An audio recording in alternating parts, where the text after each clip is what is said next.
सुप्रभात बच्चों। आज हम कक्षा 3 से पाठ 11 का अध्ययन करेंगे, जिसका शीर्षक है परियों का खेल। बच्चे, आप सभी जानते हैं कि परियां कहाँ रहती हैं? आकाश में रहती हैं, ठीक है। और आकाश में सूरज, चांद, तारे ये सब भी तो होते हैं। तो सूर्य क्या है? एक बहुत बड़ा तारा जो हमसे बहुत दूर है और हम पृथ्वी पर हैं। तो पृथ्वी से जो तारा बहुत दूर है वो हमें थोड़ा छोटा दिखाई देता है। सूरज हमें छोटा दिखाई देता है ना। सूरज के चारों ओर जो ग्रह चक्कर लगाते हैं उनमें पृथ्वी भी है, और पृथ्वी के चारों ओर जो चक्कर लगाता है वो है चांद। पृथ्वी का उपग्रह चांद है। अच्छा बच्चों, एक बात बताओ कि हमें पानी कहाँ से मिलता है? बादलों से, ठीक है। और बादल में पानी आता कहाँ से है? जब बहुत ज़्यादा गर्मी होती है तो समुद्रों, नदियों, तालाबों यहाँ से पानी सूखने लगता है और गर्मी से वाष्पित होकर वह पानी बादलों में चला जाता है। और जब ठंडी हवा चलती है तो वो भाप में बना हुआ पानी, वाष्प बना हुआ पानी जमने लगता है पानी की बूंदों के रूप में। और जब बहुत ज़्यादा ठंडी हवा चलती है तो वो पानी जम जाता है ओलों के रूप में। और जब बादल भारी हो जाते हैं तो वर्षा होती है। तो आइए जानते हैं परियों का खेल। इस पाठ में आगे क्या होता है। बहुत पहले सूरज पर कुछ परियां रहती थीं। सूरज जब उदय होता तो वह अपनी किरणों को हर तरफ बिखेर देता। कुछ किरणें पृथ्वी पर भी पड़ती। सूरज की परियां इन किरणों पर नाचती, कूदती और एक दूसरे का पीछा करती।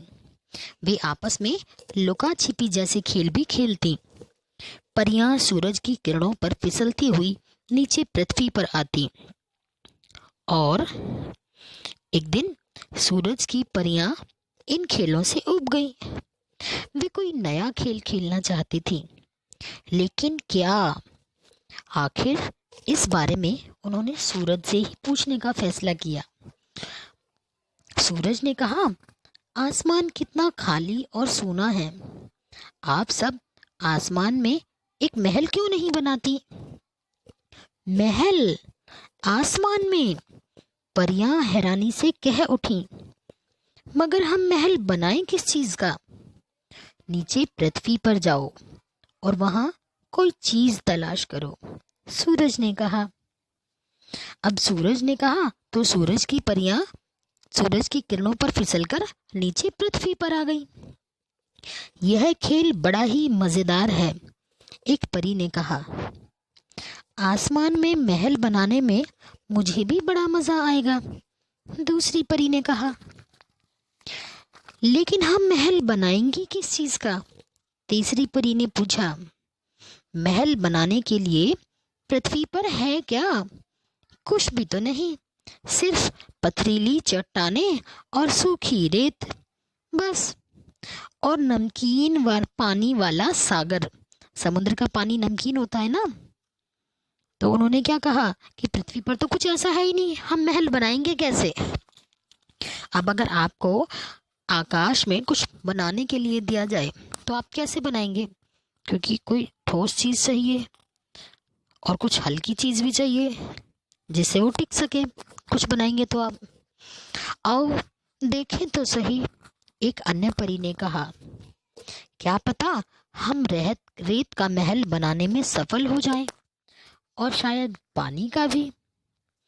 अब उन्होंने सोचा कि पृथ्वी पर तो कुछ है ही नहीं, या तो पथरीली चट्टानें हैं या रेत और पानी है। तो पत्थर से तो पथरीली चट्टान से या पत्थर से तो महल बन नहीं सकता, क्योंकि जमीन पर तो बन सकता है। उस पत्थर को आप कहीं रख सकते हो। आकाश में, हवा में किस चीज में रखोगे उस पत्थर को? परियां थोड़ी थोड़ी रेत अपने हाथों में उठाकर हवा में उड़ चली। आओ पहले फर्श बनाएं, एक परी ने कहा।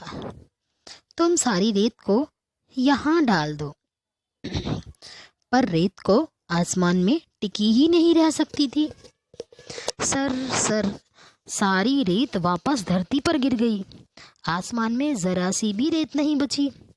ओह, परियां चिल्लाने लगीं, रेत बहुत भारी है, यह आसमान में नहीं टिकी रह सकती। अब हम क्या करें? पानी लाने की कोशिश करें। उनमें से एक बोली। इसके साथ ही वह सागर के पानी को अपनी हथेलियों में ले उड़ी। टप टप सर, लेकिन पानी भी पृथ्वी पर गिर गया। अब बताओ क्या करें? एक परी ने पूछा। चलो फिर किसी हल्की और रुई जैसी चीज की तलाश करें, एक परी ने सलाह दी। देखो उसने कितनी अच्छी सलाह दी कि भारी चीज तो आकाश में टिक ही नहीं रही, तो हल्की चीज टिक सकती है। वे सब आसपास तलाश करने लगे। चट्टानें बहुत पथरीली थी, धूप बड़ी हल्की थी। जो धूल थी वो तो हल्की थी, धूल भी उड़ रही थी, और चट्टानें जो थी वो पत्थर की थी, तो वो आकाश में वैसे भी नहीं टिक रही थी। तब उन्होंने चीजों को मिलाने की कोशिश की। कई बार की कोशिश के बाद और बार बार परखने पर उन्होंने एक हल्का और रोएदार मिश्रण तैयार किया। इसमें थोड़ी सी हवा, थोड़ी सी पानी और थोड़ी सी धूल मिलाई। वह बड़ा ही हल्का था और नीचे गिरने की बजाय वह हवा में तैरने लगा। हमने बना लिया, हमने बना लिया, परियां खुशी से चिल्ला उठी।